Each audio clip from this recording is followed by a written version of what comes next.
Welcome, everybody. So glad you're able to join us for HDL's latest California Sales Tax Trends and Forecast webinar. Before we get started, just want to let everybody know the presentation is being recorded. And as I just mentioned, will be available along with the slide deck on our website, hdlcompanies.com, very soon. All registered participants will receive an email notification once it's posted. Also for the presentation, please feel free to open up the chat box right up above the screen here. And if you'd like to ask a question, feel free to type it in the chat. Some we'll be happy to answer in the chat. So if you submit something there, feel free to look back and see if we've answered it. Otherwise, we'll be hanging on to a couple of them towards the end of our presentation. Those, especially any questions that might have a little bit more depth and require some more time. By way of introduction, I'm Bobby Young, Client Services Director here at HdL, and I'm joined today by Ken Brown and Susie Woodstock, two fellow principals with me here on the team, that each quarter we serve our clients analyzing and reviewing your sales tax data that you receive, or the sales tax revenue that you received, and really talking to you about the local trends, while here on today's forecast, we're going to focus on the statewide results. And then for those that may be less familiar with HdL, just a little bit about who we are. Been in here working here in California for over 40 years now, quite a long time period. But we are proud to be 100% employee owned and serve over 900 communities coast to coast throughout the country, generating revenue with recoveries, but then also giving you good context and information to use as you analyze and keep your communities growing. We are also blessed to maintain an average client retention rate of about 99%. So we enjoy serving all of our clients. Okay, why are we here today? Talking about fourth quarter sales tax results, fourth quarter 2025. As a reminder, a little flashback, time period, October, November, December, normal holiday shopping period. It is when we kind of overly focus on certain sectors and really kind of analyze our results, right? The fourth quarter is the highest total revenue generating time period of the season for the state and also a lot of our local communities. So it's why it's so important. What we saw this quarter, 1.2% increase. Awesome, great, little bit of growth, kind of accentuating, as we're going to talk about today, accentuates the growth that we've seen out of 2025. And you can see pretty close to what we were expecting just last quarter as we built our forecast and communicated that out. We were thinking maybe about 1.4% growth. We saw 1.2, which is still right in there. The green marked categories that we're going to be focused on, where we saw some positive returns versus a year ago: business and industry, general consumer goods, and county pools.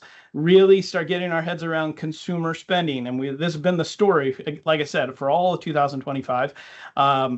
The way that things panned out, the good part is that, well, for Susie, she gets to talk about each one of these categories, whereas we did have some sectors specifically that pulled back a little bit. And unfortunately, Ken drew the short star there. He's going to be focused on autos, transportation, building, construction, fuel, and service, and especially fuel and service. We're not burying our hands, or we're not going to hold off on the grill in the room there. We're going to go in pretty deep on fuel and service station, and Ken's going to give you a whirlwind of information to come. But those are the industries that pulled back, kind of softened those results. We weren't necessarily expecting categories like autos and transportation and building construction to pull back a little bit more, and that's what then ended up missing us on the bottom line. I'm going to give you the quick intro here of what we talked about when we sat around the table pretty much for almost 8 hours when we got the results, try to figure out what happened and what we think is going to happen. And I'm going to turn it over to Ken and Susie, because they have all the information that you really want today. But right at the very top, you can see in red, high focus on gas prices, refinery capacity. Also in the brown, now international conflict. We've been at war with Iran over the last almost month now. What toll has that taken on especially crude oil and oil prices, gas prices for us locally here in California? And what do we think it's going to happen? What do we think is going to happen with consumers, and how we're all going to respond if this continues on? Other factors, and we talked about these a lot over the last few quarters, so not gonna wade in too heavily, but imports, stockpiling, and how that all kind of relates back to tariffs. Also, interest rates in the labor market, and kind of what we're seeing and some of the uncertainty now that does reside. The K-shaped economy that was, is it going to be a continued K-shaped economy going forward, right? Question marks there. But then the pretty solid green, and you'll hear about this from Susie, is a lot of business investment later on under business and industry and the pools and what we saw this quarter. So lots that we want to be able to give out to you. A little bit of vulnerability with the K-shaped economy. So over the last 2, 3, 4 months, we've all no doubt heard this description of a K-shaped economy, and kind of on the upward trend is high income earners, those in greater than $100,000, $150,000 in household income, those on the rise, whereas those kind of middle to lower income, those less than $150,000 on more of a kind of a decline. But when it comes to overall spending, as goods got more expensive, and that's what hurts the middle to the lower income, we still have that demand spending versus discretionary spending, right? So our folk, even as goods get a little bit more expensive, are those demand goods? Are those goods that have to get bought? In which case, yep, we're still going to see sales tax increase. The main reason to focus on this now is a little bit more of the vulnerability that you see here, where really the stock market and how beat up the Dow has gotten over the since the war was enacted a month ago. We've all seen the declines. Is that going to take a bigger toll on what otherwise is kind of the upward or the upper income of this K-shaped economy? So kind of some question marks for sure there.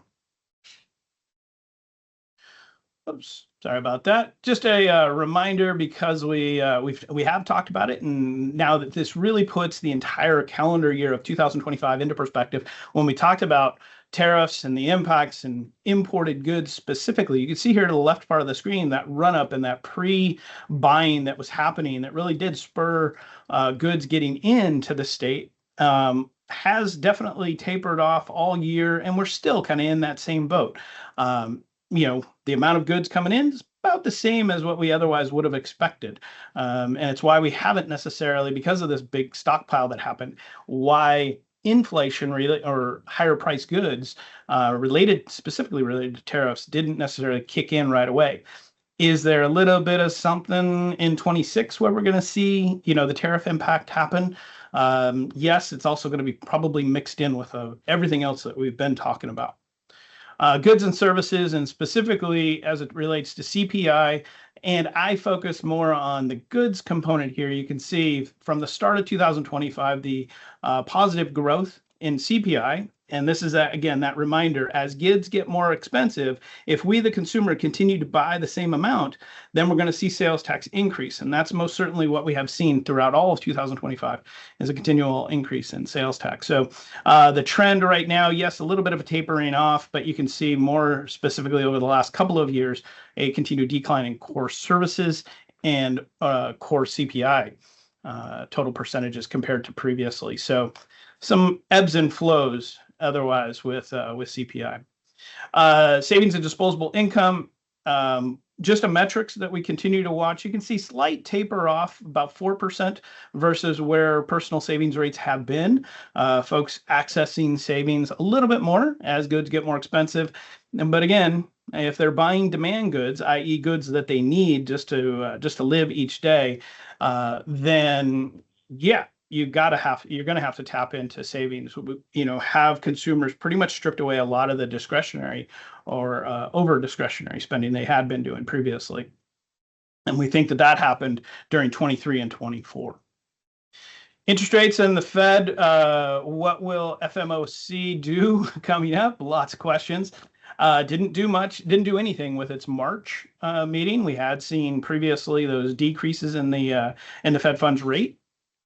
We had fully expected, most had expected 2 to 3 further interest rate reductions throughout the rest of 26. Now it looks like it's maybe down to 1, which obviously is less than where they have been. All of our ears are going to be locked into 1, the April meeting. Will a new chairman get sat in May? Question mark. And then what will the committee do in June at that first meeting if there is a new Fed chair? So definitely more to watch there. I would tell you it all kind of leads into this uncertainty period that we're in. And it's unfortunate because we fully understand and respect that, you guys have your budgets that you're trying to put together for next fiscal year at this time where we end up with this uncertainty. But really focused here, got some more data as to the likelihood of a recession. What you see on the screen here is a little bit more of the latest throughout all of 2025. Where back here is the start of 25 and how we progress through. Less likely is the Fed's reduced interest rates, and now more recently, because of the conflict, a little bit more rise and the uncertainty, but still well within kind of a normal range where nobody's expecting the recession just yet.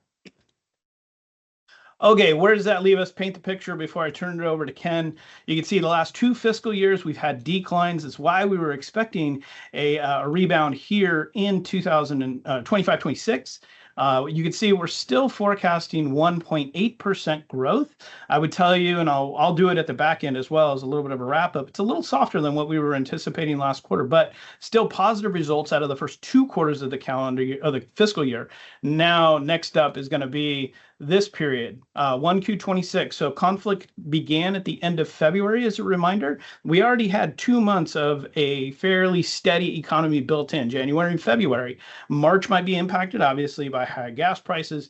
Then it's 2Q that all of our eyes are set on, the period that we're about to live in coming up. So more to come for sure. At this point, let me go ahead and turn it over to Ken Brown to thank you. Keep us going. Thank you so much, Bobby. Appreciate it. So normally, as Bobby mentioned, we typically start with autos, but this quarter we just wanted to hit it head on and talk about the group that's really been dominating the headlines, which is fuel and service stations since the start of the Iran war 4 weeks ago. And so it's really incredible as I think back about how much can really change in 3 months, because just in last quarter's webinar, we spent a lot of time highlighting how strong U.S. energy production has been in terms of new shale technology production that has led to the United States becoming, in the last few years, the world's leading producer of oil. And that has kept global oil supplies high and prices relatively stable, at least up until recently. That was before the conflict. And so here we are. Since then, the Strait of Hormuz, you may have heard, has been effectively closed. And we've got a map of that up on the screen here so that you can see why this is such a big deal. A very narrow choke point right here, only about 20 miles wide, through which a full 20% of the world's oil supply typically flows. So a pretty big deal for the world economy. And because this is so narrow, extremely difficult to keep open militarily during a conflict. And while much of this oil, as you can see over here, is destined for Asia, this is truly a global marketplace. So any disruption of this magnitude certainly impacts prices everywhere.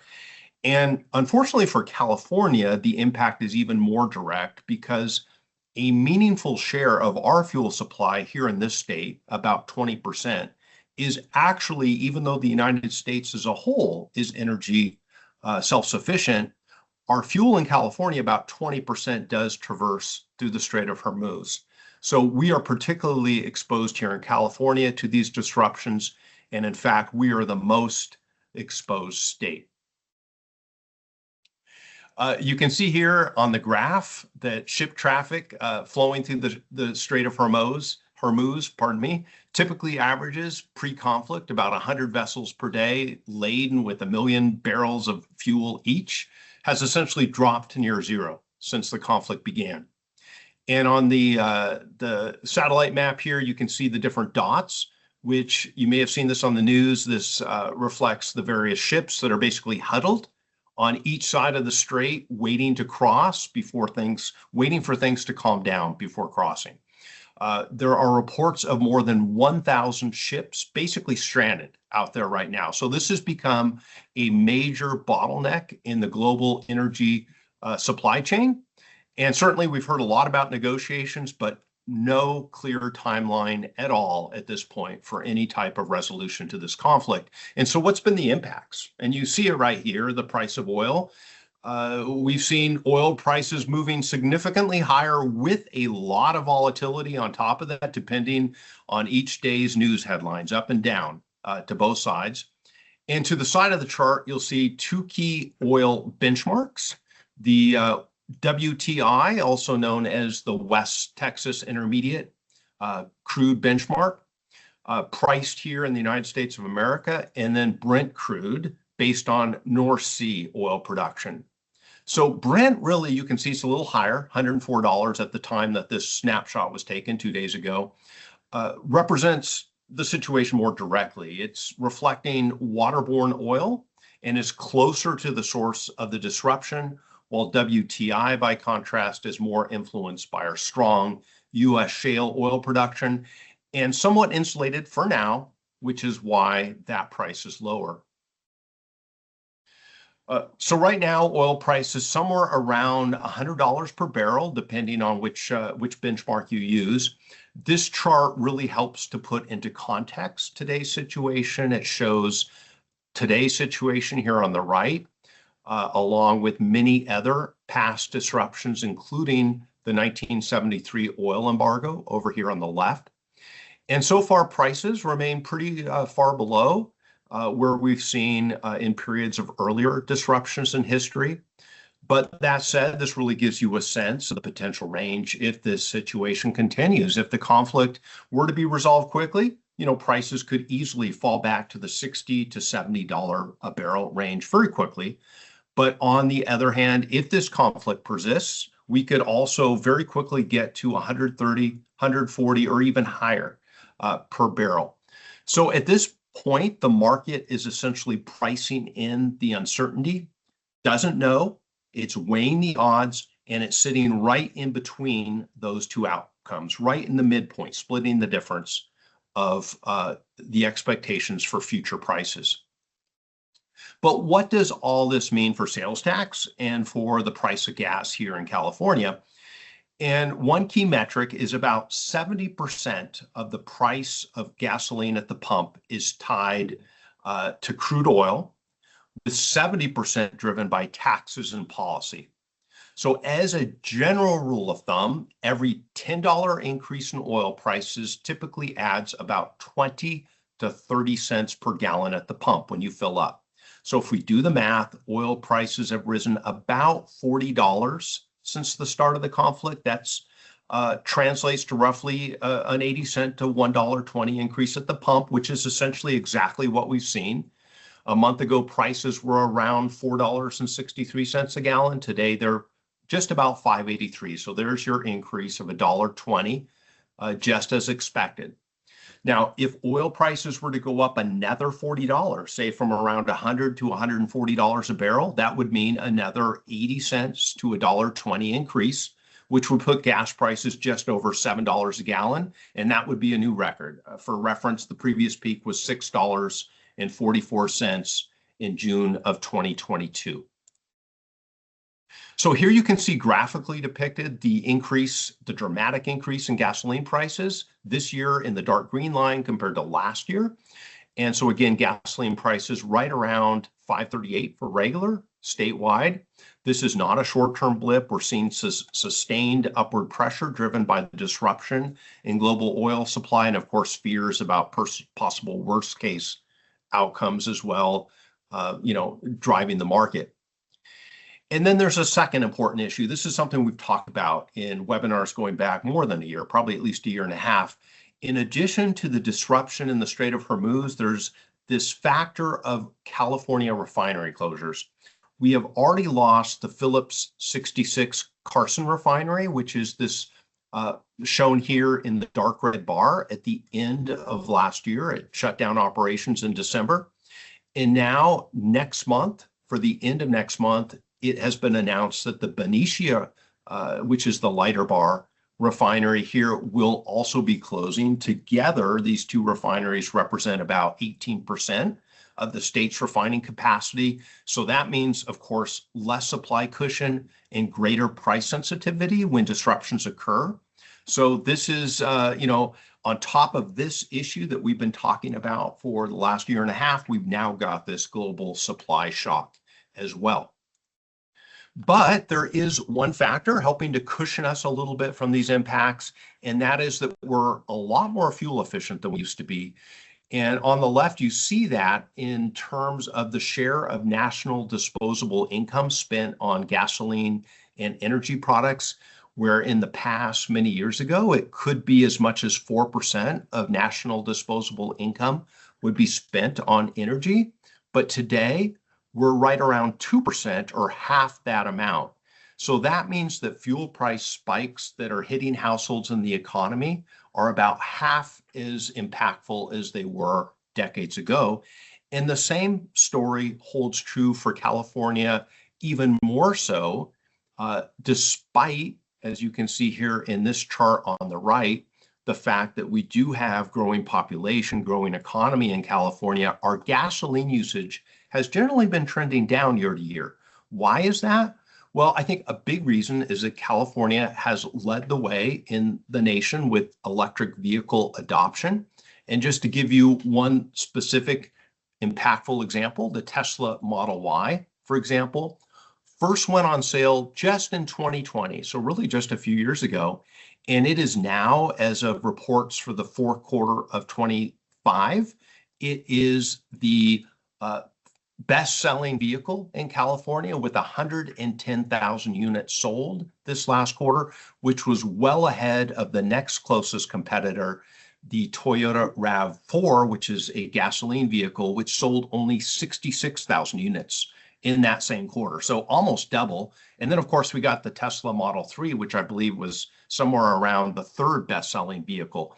So the higher fuel prices still matter, but the impact is certainly not as great as it would have been many years ago. So, of course, while gasoline prices are so challenging to forecast right now, given the uncertainty around the war, we are projecting right now about a 10% increase in tax receipts from fuel and service stations in the second quarter, based on the assumption that current conditions gradually ease over time. Fuel and service stations are about 7.5% of total statewide sales tax receipts. Now, that assumption is roughly consistent with what we're seeing in both oil futures markets and predictions platforms like Polymarket, at least as we sit here today.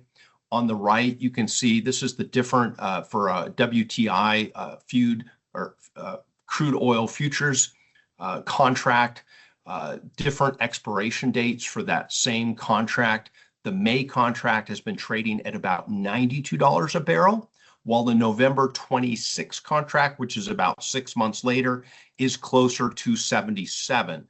So in other words, the market is expecting some easing in pricing.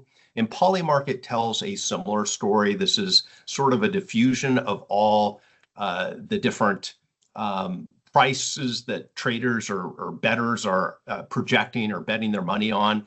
And, most bets for June cluster right around $80 to $120 a barrel. So roughly around current levels, but give or take a pretty wide range, with this spread really highlighting the uncertainty in the market right now. And that uncertainty, I should note, cuts both ways. If the situation stabilizes, I mentioned earlier, and that's where traders and bettors are having a hard time getting their heads around this, is that prices could just plunge pretty rapidly. But if the conflict escalates and disrupts oil infrastructure, likewise, prices could move significantly higher. So we're watching this closely. We'll continue to keep you updated both in our upcoming meetings and in our next webinar 3 months from now. Now, turning to autos, fuel prices also have an impact on auto sales. Historically, a $1 increase in gasoline prices has led to about an additional 7,000 small fuel efficient car sales nationwide in any given month. But of course, that comes at the expense of less fuel efficient, larger cars and also light trucks. So typically, larger vehicles and light trucks have higher price points. And so this shift would translate into slightly lower sales tax revenue for local jurisdictions from auto sales. And that is something we certainly factored into our updated forecast that you'll see here from us today. As we've discussed in past webinars, aside from the fuel issues, another major headwind is price. Auto sales are still, new cars are very, very expensive. And right now, the stats say that it takes the average worker about 35 weeks of pay to buy a new vehicle. Typical monthly payment now, most recent data, about $750. And so this is a little bit better than what it was, say, back in 2023, but it's still well above the pre-pandemic norm. So the bottom line is that affordability here remains a real headwind for new car sales, and consumers are stretched. And so when you combine these affordability pressures with other broader market conditions, most forecasters are expecting new car sales, at least in terms of unit volume, to dip slightly in calendar year 2026 compared to 2025. And of course, these forecasts were made before the shock of the Iran conflict, which could put a little bit of additional downward pressure on these forecasts. So overall, there are quite a few headwinds in the market right now for auto sales, but there are some important long-term supports. Principally, I point to this. The average age of a vehicle is 12.8 years old now. So we've talked about that before. This suggests a meaningful amount of pent-up demand in the market once consumers feel more confident financially to spend money. And then also in the near term, we've got slightly larger tax refunds we're anticipating this year that could provide some additional support for sales.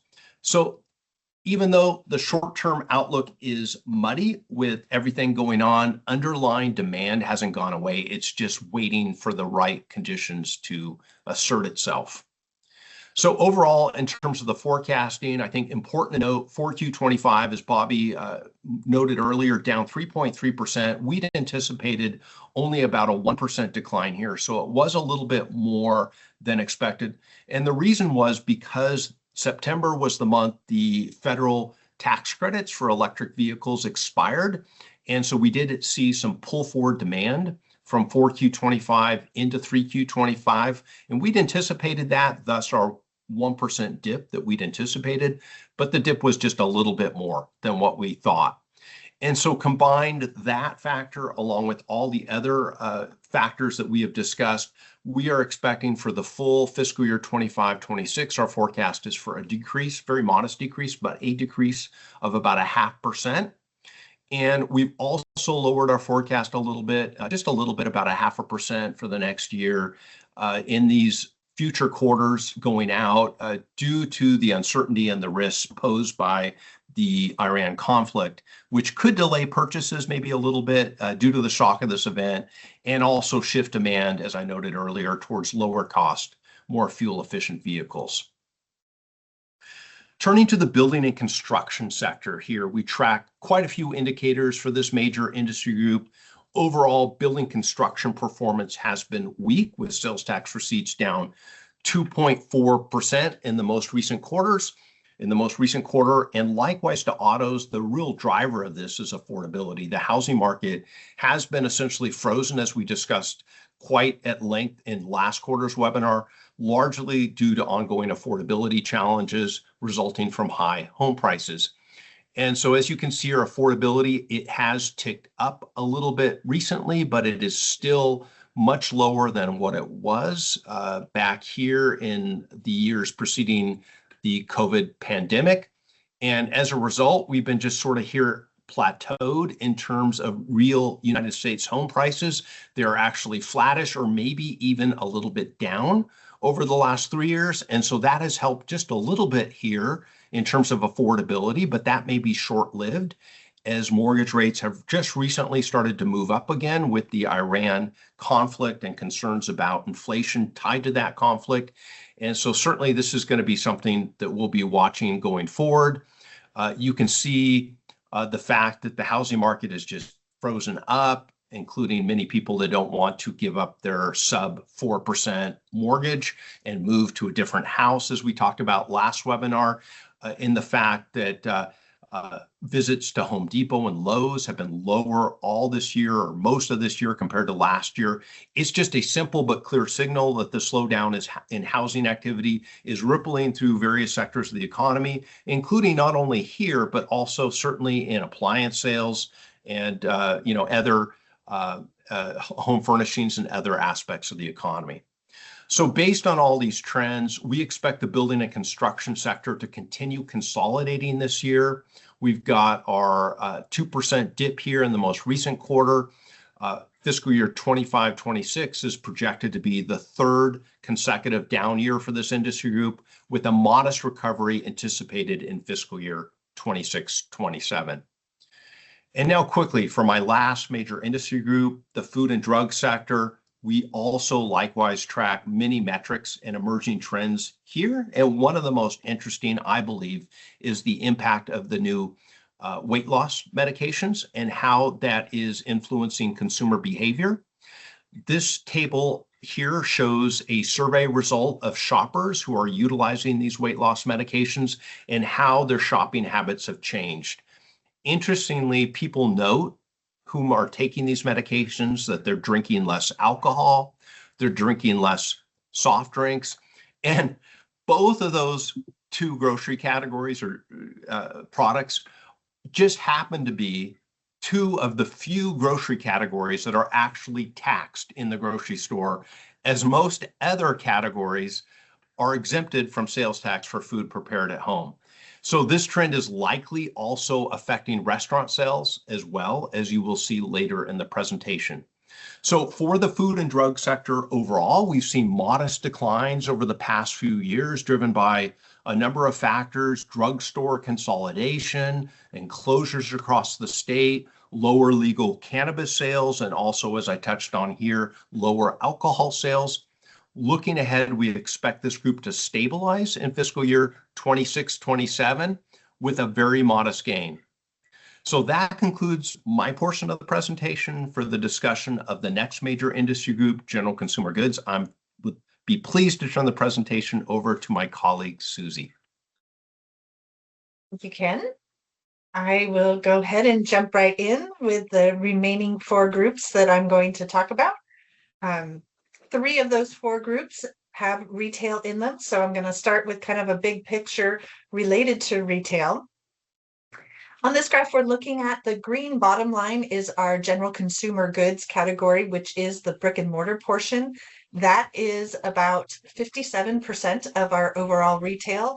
And the blue line on top here is the online shopping portion. That's about 43% of the online retail. The online is a combination of stuff that is reported in the pool if it comes from out of state, as well as the direct allocation for the fulfillment centers that are located in California. What we can see here is that online sales have been growing since 3Q23, much faster than our brick and mortar sales, which have been negative for quite a few quarters. In fourth quarter, it was positive. Third quarter, we had positive results for brick and mortar. So it's starting to tick back up, but we did have a bit of slowing in brick and mortar. And then the middle gold line is the combination of the retail that is online. It's all retail combined, online and brick and mortar. What we can see with this is that the data is emphasizing that people are still spending. They are picking and choosing where they're spending. They're looking for value and deals, and they're choosing online more often. It also indicates that they value convenience. Online allows it to be delivered to your house. Okay. Now we'll jump into the general consumer goods group, which is the brick and mortar retail. In fourth quarter, it was up 0.8%, which is exactly what we had forecast it to be. So we were right on target in this category. On this, looking at some of the business types, family apparel, which has the discount brands in it, was up 6.2%. And variety stores, which has a lot of the lower price point items, was up 9.5%. So again, consumers looking for deals and values are shopping at those types of stores. Electronics and appliance stores down 3.5 is the biggest negative in these business types. This is a combination of consumers putting off some of the larger durable purchases, such as appliances, but there was also a CDTFA correction in this category that switched some of this direct allocation to the pool allocation. Looking at credit card data for calendar year 25, and we can see how some of the categories did. General merchandise, which can be the big box stores, miscellaneous, which can include thrift stores and novelty stores, and restaurants were the categories that had the 3 biggest gains in calendar year 25. Again, price-conscious consumers, we can see in those categories, they're pulling back on things like airline tickets and lodging. Coinciding with these gains on general merchandise and restaurants is the lower gas prices. So here we can kind of see how rising gas prices can influence what's going to happen in some of these general consumer goods categories, as well as the restaurant category. As that bar for gasoline goes up, some of these other bars are going to come down. We follow some of the publicly traded company guidance and what their expectations are, and this is how their expectations have changed in the most recent posting. We've got Target, Ross, and Kohl's in green that their expectations have increased. It doesn't necessarily mean that they went from expecting negative sales to positive sales. It just means their outlook is a little bit better than it was. Whereas Walmart, Best Buy, TJX companies, which is TJ Maxx, and Dollar Tree are slowing their guidance, which means they might have had really strong expectations and they've brought them down just a little. So overall, our forecast for general consumer goods is positive for this year. We came in at 0.8%, like I pointed out in the first slide, and we're expecting an increase in tick up for the next 2 quarters of this year, ending up with about 1.1% growth for 25-26 and continuing positive in 26-27. We did have 2 years of negative there. You see 23-24 and 24-25 were down, but we are expecting growth in this category going forward. Okay, moving on to countywide pools. In general, the countywide pools is merchandise that comes from out of state, but that's not all retail. You can see here that business and industry related products are a big portion of it. This was 4th quarter, so retail is peaking in this quarter, so it's a larger portion this quarter. Normally, business and industry and retail are pretty close for other quarters. Business and industry and retail, both solid positives this quarter. Business and industry was up with spikes in energy, as well as some self-reporting use tax. While retail was up with a positive 4th quarter, as well as a CDTFA correction. We just talked about it, that it was negative in point of sale, and it's positive here. Taking a step deeper into the business types in the pools, marketplace sellers. These are Wayfairs, Amazons, Etsy. This is the largest segment. It's 16% of the countywide pools. It was up 1.3%. Other things that had some strong gains, electronics and appliance stores here up 56%. Again, this is part of that CDTFA correction. Energy. We're going to see when we look at business and industry in a moment that energy in the business and industry direct allocation is way down. This quarter, energy is way up in the pools. It is a fluctuating group. Fluctuating category. It can change quarter to quarter. Overall, the pool was up 8.5% in this quarter. The considerations for our pool forecast. E-commerce is going to continue. Social media is boosting some of this receipts. So we're expecting that to help the e-commerce grow. Investment in technology, the AI investment remains strong. So AI infrastructure is increasing receipts right now, but then the use of AI is going to help marketers become, hone in on what the customers want. And then, of course, the economic outlet. The geopolitical uncertainties continue to impact consumer spending habits. We've got some of that risk considered in our forecast here. And Bobby talked about that we're not expecting as many drops in interest rates, so little relief for consumers coming forward. With that, looking at the pool forecast, here we have 2 strong quarters for the first half of the year, with fourth quarter again coming in at about 8.5%, expecting kind of normal growth for first and second, ending up with about 5.3% growth in the pool for 25-26, and then back to a little bit more normal at 2.5% for 26-27. And then we get to business and industry. It's a little bit linked to the pools in that it does have a big portion of fulfillment centers, but it is a big eclectic group. It has 21 distinct sectors. Here, looking at what fulfillment centers did, though, fulfillment centers, these are when the merchandise from online shopping comes from a California warehouse. It's 34% of our business and industry, and it was up 9.3%. So that's very much contributing to the positive results here for the business and industry group. Overall, the business and industry group was just up 0.3%. Without the fulfillment centers, the remaining sectors would have been down 2.2%. The top 10 business types were down 2.4%. That's about 50% of business and industry. And then again, the energy, the really fluctuating portion was down almost 37%, but it is only 2% of this total group. Let's see. Looking at the industry trends for, trying to break out some of these 21 sectors, of course, the fulfillment centers are a big portion, 34%. Our outlook is robust growth for this to continue. More fulfillment centers are being built in California. Industry, heavy and light industry. The ISM index, manufacturing index, expanded in February. That mild expansion was due to new orders, production increases, and delivery increases. So that's positive.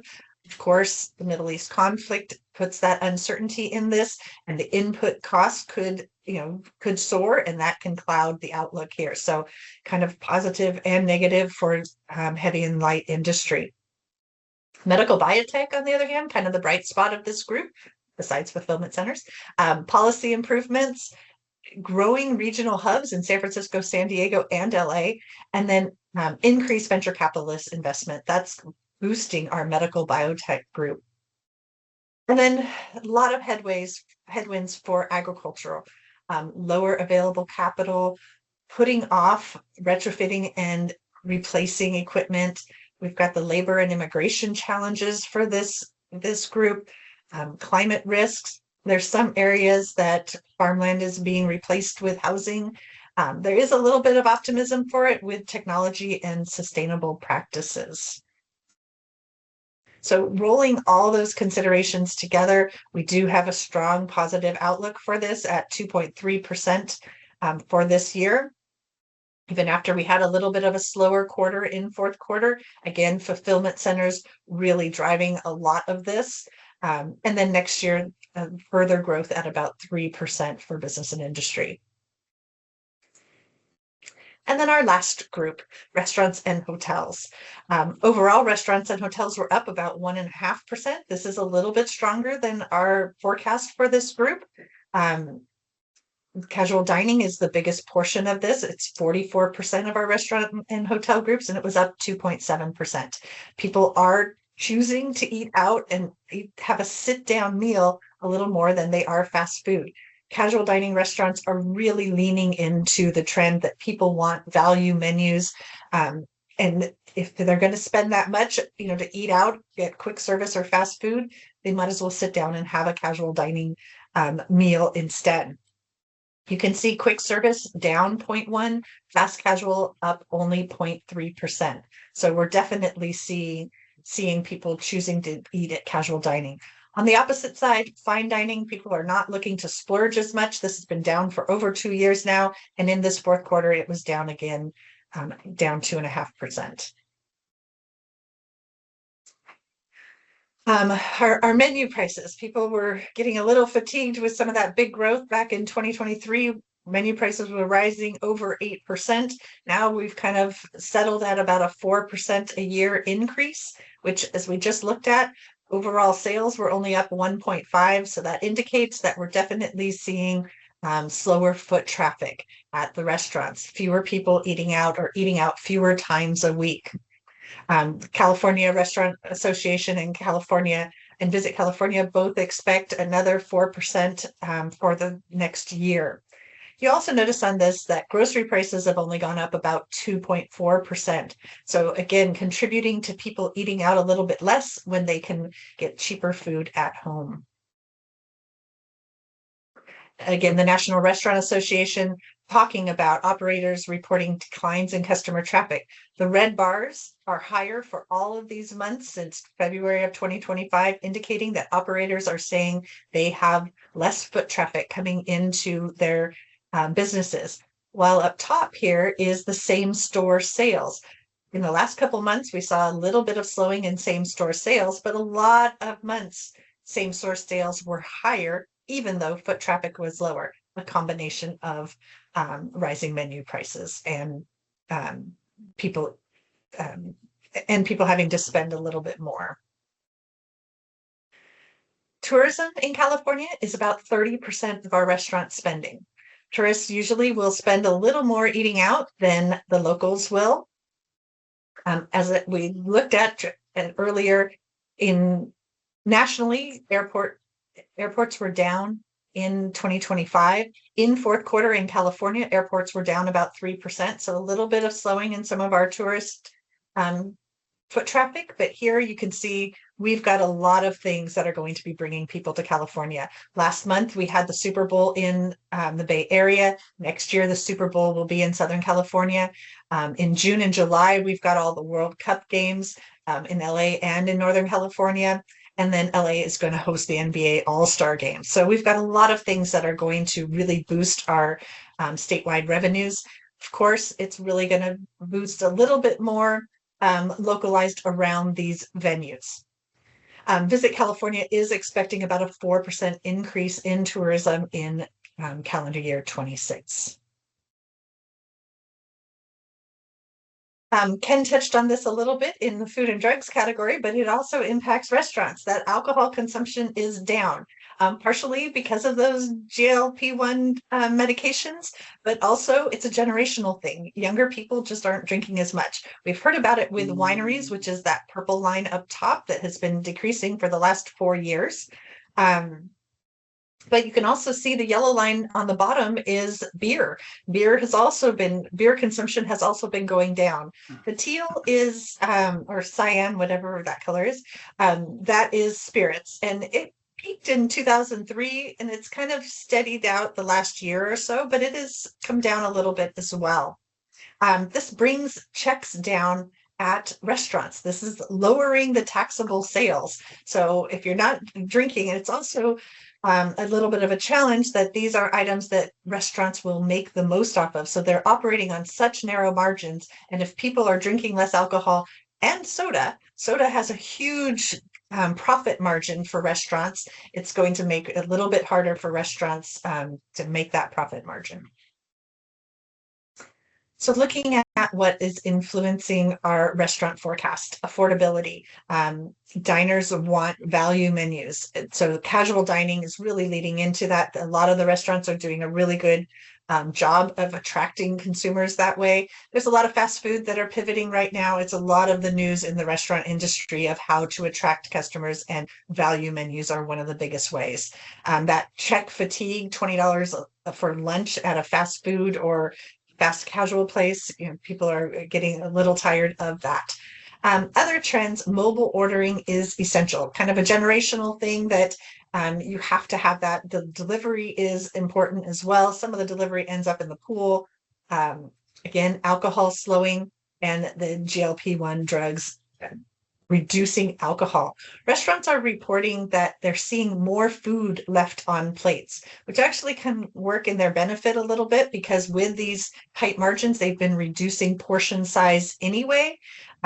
So they're reporting that they're seeing less alcohol purchased, but they haven't really reported an impact in the meals that are being ordered just yet, but they're definitely seeing more food left on their plates. Eating out, there's been studies that show as gas prices go up, other things, people spend less on other things, and the main thing they spend less on is restaurants. So when we see those gas prices go up, we'll definitely consider that people are going to eat out a little bit less. So rolling those things all together, we're looking at still positive outlook. It's been a little bit slow. If we look at the 20 to 25-year history of restaurants, it grew at about 5% a year. So while we do have these nice positive results, it is slower than the historical average. You can see fourth quarter came in at 1.5. First quarter on a statewide basis is going to be influenced with the Super Bowl. Second quarter is going to have the World Cup. So these are a little bit stronger, kind of boosting this up. If you're not going to be benefiting from some of those venues, you might not see as strong of results. First quarter next year, we will also have the Super Bowl in Southern California. So continuing with those stronger results next year. And of course, the Olympics will help the year that is not shown on this forecast. And that is all I have. So I will turn it back over to Bobby to wrap us. Wonderful. Thank you, Susie and Ken. Okay, so who else is like completely mentally exhausted after all that information? But there you have it.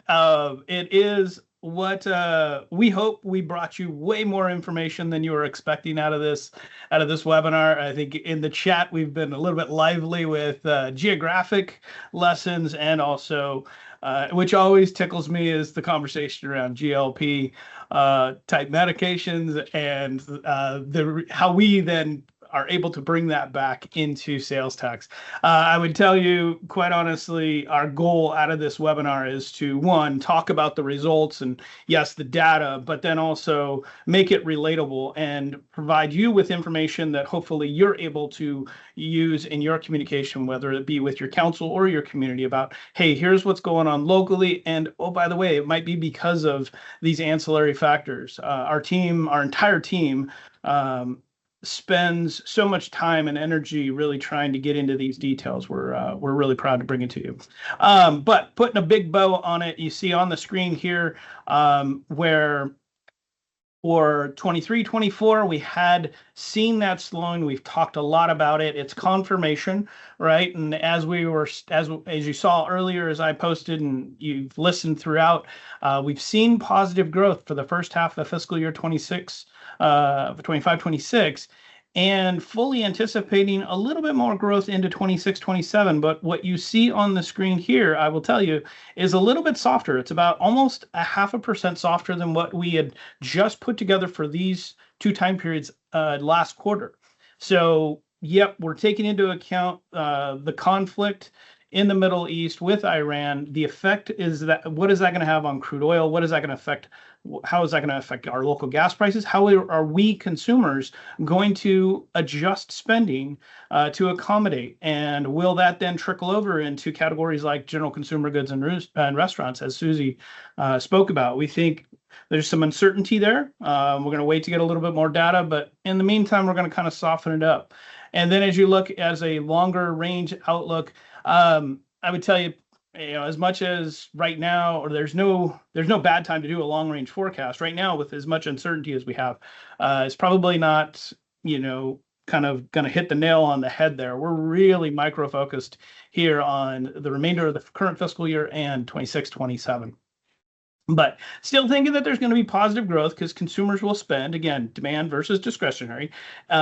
Yes, we're probably going to see inflation continue to trickle up, and that'll be what we expect to hear out of the FOMC and kind of the markers that they look at. But as we as consumers continue to buy goods, and if those goods get a little bit more expensive, then yes, we will expect sales tax to increase. It's really only when we, the consumer, pull back heavily where we then expect sales tax to decrease and probably then have that R word discussion factored in. But right now, that's not on our plate. Still seeing slow, steady growth. Also, probably not the best time for what we've heard from a lot of clients. Budgets are tight. Kind of why with the economy doing well, how come we're still having budget issues? And it's more related to, as you see on the screen, we had 2 years of kind of a softening and a little bit of a decline, where this rebound is just enough to kind of get us back, not necessarily enough to put us ahead. And I would tell you, in past quarters, via our webinar, we had maybe a little bit more optimism for lower interest rates a little sooner, expecting the economy to push along. This conflict and all the ancillary pieces really puts a bit of a hold on it for now. So that wraps us up. We're right on time. We do want to take some questions. Again, the chat has been great today. Love the interaction and kind of the reactions to some of the information that we've put in there. But one big one that I want to talk about. Emily submitted a question followed up by Ed. I've heard there's possible state level consideration to reconfigure sales tax receipts, move away from point of sale from fulfillment centers to final destination of purchase. Any thoughts on the likelihood of that coming to fruition? And then Ed followed up with Cal City's most recent announcement, and he actually graciously enough put the link in the chat. So if you haven't seen it, go click on that to talk about potential changes to the countywide use tax pools. So a quick summary.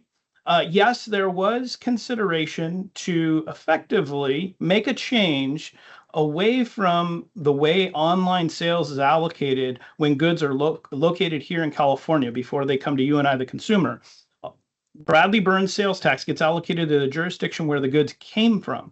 And the potential change that was on the table was to split 50-50 between the place of the fulfillment center and where the goods are delivered.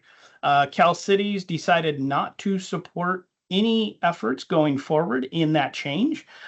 Basically, effectively, from a Cal Cities perspective, took it off the table. Not to say that it couldn't be brought up later, down the road from the legislature or from, in other ways, but Cal City is not ready to support any type of change like that. But as a subset, as Ed pointed out, they are going to look at the possibility of changing the way that sales tax put into the county pool gets distributed out. I'll tell you right now that down here in Southern California, in Orange County, the Cal Cities Revenue and Taxation Committee is meeting today and tomorrow. And the Revenue and Taxation Committee is meeting today. But as soon as I'm done here, I'm headed over there to talk with them to figure out, okay, what more is Cal Cities going to look to do here in calendar year 2026 to then prepare for a future change. And that's the big takeaway, is that Cal Cities right now is not looking to do anything in the current legislative session here in 2026 legislative session to make any changes to how the pools are allocated out. They will kind of talk with all parties and collaborate on what a change they might be willing to support, with the intent of the possibility of introducing a bill for change, legislative change, in 2027. Ripe with, as you can imagine, all sorts of questions: how, when, why, all of that. Where we are leading our clients as far as guidance is take no considerations for any change in your numbers right now, because of the amount of time it's going to take to, one, enact a change legislatively, then two, actually get it implemented to then inevitably see a change in your revenue, either positively or negatively. So don't take anything or consider no change for the time period that we're in, and even the fiscal year 26, 27, this is probably more of a fiscal year 29, 30 type of time range. So if there's a change at all. So more information to come on that regard, but nothing that you'd be looking at in the near time. Any other questions, Ken, Susie, that you guys want to take? Looks like Ken, you had a response there for to a question. I think that was on the GLP-1. What percentage of the population? Yeah, apparently it's as much as 12% of the population has tried those medications, and I think the projection is that that's going to only grow over time. So I'm surprised it's that many, actually. Yeah. Anything else, Bobby, that we're seeing? No. I think we got one question: how would hard seltzers and related drinks be included in spirits category? Susie, you got thoughts on that one? Yes, I believe that is in the spirits category. That makes sense for sure, because many of those are spiked with vodka, so put it right into spirits. Marcus, yes, 4 conferences a year for CSMFO would definitely spike the economy. But much like Susie pointed out, these regional events that we have throughout the state may only benefit a couple of specific areas. But great thought, for sure. Stephanie, with regards to an updated 3-year estimate, as a baseline for all of our clients, we will be including this quarter an additional update to your Bradley Burns and transactions and use tax. If you have them, forecasts, much like we did last quarter, we'll include it as a part of our normal reports this quarter. Be patient with us. We've got everybody, all of our 400 plus clients throughout the state to work on. So over the next month to month and a half, we'll be looking to get that information out to you as you finalize all your budget and estimates for next fiscal year. All right. I think that's it with regards to questions. Ken, Susie, any last comments? No, great to be here today. Thank you. Wonderful. Yes. Thank you. Thank both of you guys for all the great information. Thank you all attendees for hanging with us. Hopefully we overwhelmed you with what we provided. Feel free to reach out if you have questions to us or others on your team. Be happy to help you there. And have a great rest of the week. And we'll be looking forward to talking to you soon. Thanks so much. Thank you.